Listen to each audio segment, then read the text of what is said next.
Narinig niyo na ba ang kwento ni Lilith? Si Lilith daw yung unang babae sa buhay ni Adan bago pa si Eva. Sa isang katha kay Lilith at Eva, si Lilith ay inilalarawan bilang unang asawa ni Adan na nilikha bago si Eva.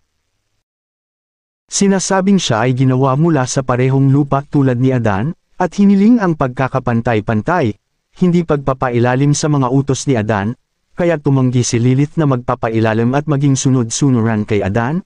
Kaya siya umalis sa Hardin ng Eden, na naging isang figure na nauugnay sa kalayaan at paghihimagsik ng babae. Si Lilith ay ipinakita bilang unang asawa ni Adan, na nilikha bago si Eva at mula sa parehong material tulad ni Adan.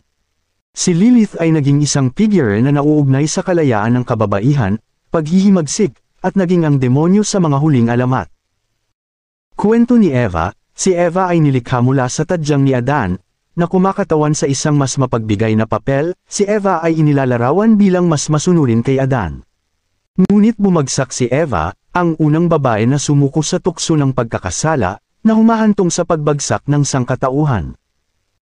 Sa kakanyahan, ang kwento ni Lilith at Eva ay pinaghahambing ang dalawang pananaw sa papel ng mga kababaihan. Si Lilith bilang isang independenteng babae, malakas na figure na tumangging pinapangunahan sa lahat at hindi naging sunod-sunuran kay Adan. At si Eva bilang isang figure na ang paglikha at katangian ay binibigyang diin ang kanyang papel bilang kapareha at nasasakupan ni Adan.